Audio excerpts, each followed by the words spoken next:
Depois de co-dirigir Terra Estrangeira, o primeiro dia, Linha de Paz, com Walter Salles, e Insolação, com Felipe Rich, Daniela Thomas estreia sozinha na direção de um longa-metragem.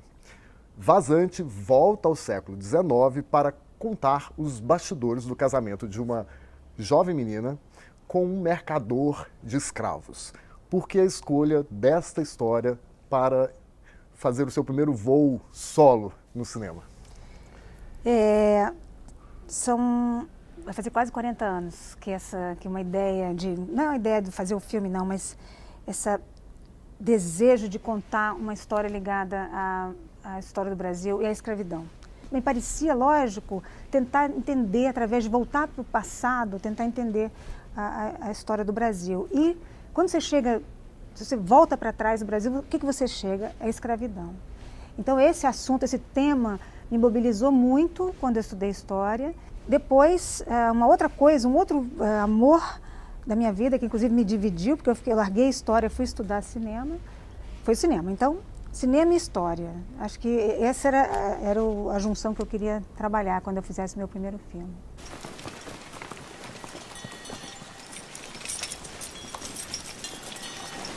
Sobre o roteiro, tem uma questão muito clara que é uma opção por um filme mais silencioso, poucos diálogos. Eu queria que a gente de alguma forma experimentasse uma ideia de tempo.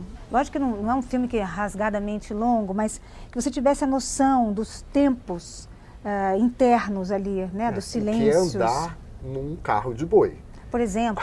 Né? Um timing totalmente diferente. Na verdade, assim, uma grande inspiração para mim, assim, eu acho que, vamos dizer, a grande cena do cinema brasileiro é a cena inicial de Vidas Secas. Não sei se você se lembra. Que certamente é uma grande influência sua para fazer esse filme. Eu vi 500 vezes. Outra pista de que Vidas Secas é uma referência para o seu filme é a fotografia deslumbrante do peruano Inti Briones. Que momento que você decidiu fazer esse filme preto e branco? Ele nasceu preto e branco.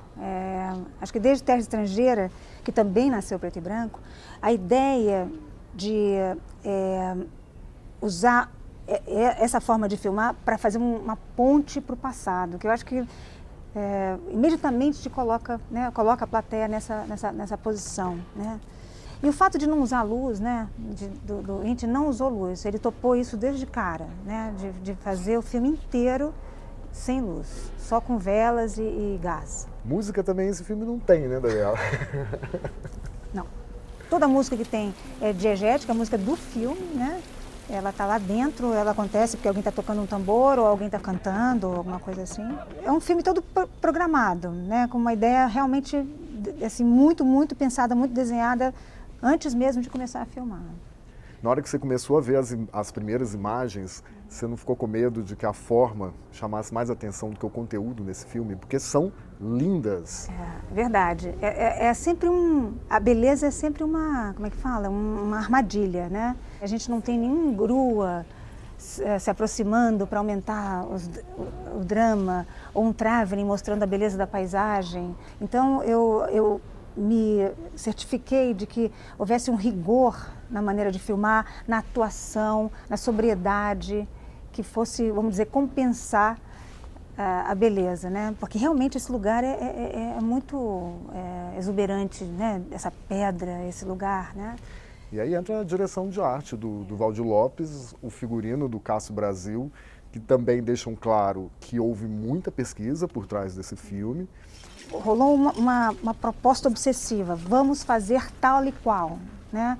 Vamos descobrir não só como era, mas como se fazia. Então vamos recriar os ateliês de fabricação de roupa, então não tem máquina de costura, não tem, assim, vamos dizer, todos os métodos de fazer uma caixa para carregar, para o burro carregar, é como se foi feito. Eles chegaram até a comprar couro ainda com, sabe, com carne, sabe, tratar o couro, curtir o couro, sabe, realmente rolou uma coisa obsessiva, né? Essa obsessão pelo realismo se reflete no elenco. Você trabalha com atores brasileiros e portugueses, não atores quilombolas e africanos.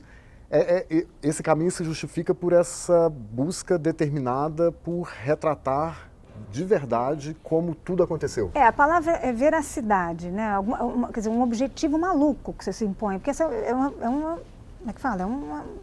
É um paradoxo, né? Não existe isso. Você não consegue recriar nada.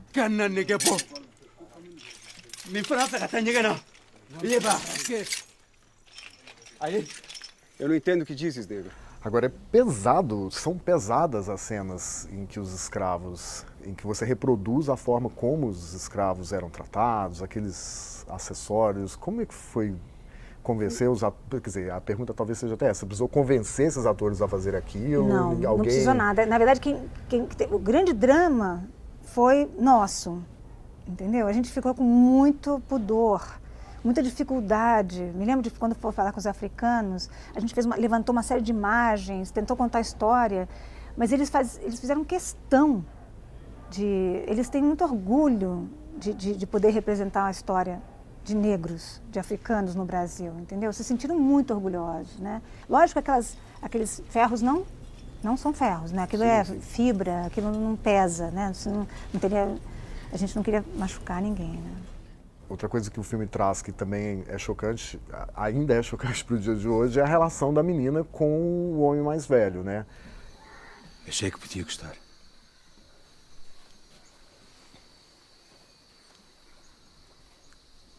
Obrigada, meu senhor. Tudo isso foi complexo. A gente foi falar com a mãe e o que ficou combinado? Que ela não leria o roteiro. A mãe leu o roteiro e a gente fez todo um sistema que ela só ia descobrir as cenas no dia que ela fazia. A preparação dela foi uma preparação para um personagem infantil. Ela tinha 12 anos quando filmou. Ela, quando percebeu que ele era o marido dela, ela entrou em pânico, a atriz. E ela começou a ter ódio do Adriano, que é a pessoa mais doce do mundo, entendeu? Teve uma reação muito curiosa. E então isso foi muito conversado, né? Se trabalhou muito essa... E é interessante conversar com ela, porque foi uma viagem de descoberta, né? Saber de onde você vem, quer dizer, que a minha avó se casou, menina, né? E que essa pessoa da minha família que se casou, tinha 12 anos, quando casou com uma pessoa de 60 quase. Beatriz, minha filha, agora vós me ser dona de tudo isso aqui. Seu filme estreou maravilhosamente bem no Festival de Berlim, abriu a mostra Panorama. Como é que você está vendo a reação ao seu filme aqui no Brasil? De lá a gente veio para Brasília, o Festival de Brasília, e a gente estreou muito bem e teve uma excelente recepção, com bravos e palmas para o elenco e coisa e tal. E no dia seguinte foi uma loucura.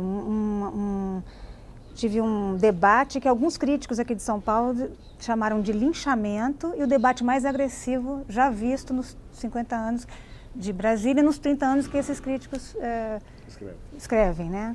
Então, eu percebi, assim, mesmo sem estar em outros debates, eu percebi que eu tinha alguma coisa no filme, tinha tocado num nervo de algumas pessoas do movimento negro, que era uma afronta cabal, uma afronta como poucas vezes eu vi uma reação tão grande, né?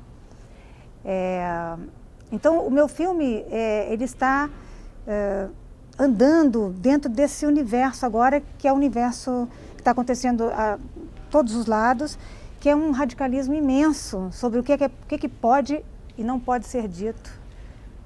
E esse é um momento muito difícil. Eu sou filha da ditadura e por mais que eu passei minha vida inteira militando pelo que eu acredito ser o que a gente tem a obrigação de militar, que é por uma sociedade sem prejuízo, sem preconceito, sem preconceito racial, preconceito sexual, preconceito de gênero, preconceito de qualquer coisa. A palavra preconceito me incomoda, sabe? Eu acho que a gente devia banir isso. Então, ser de repente tornado inimigo por quem eu acho que é meu parceiro de luta, foi um susto, que eu acho que eu não me recuperei ainda, sabe?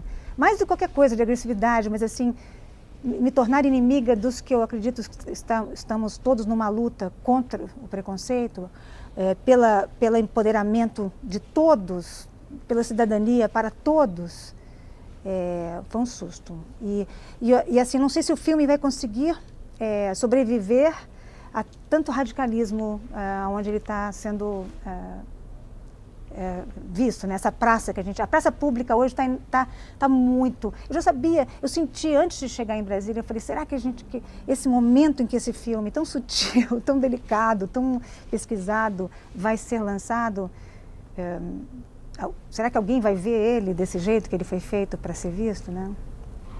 Um momento difícil, eu acho. Obrigado pela entrevista, boa sorte com o filme e com os novos projetos, porque eu tô sabendo que tem coisa vindo por aí. Obrigado. Combinado.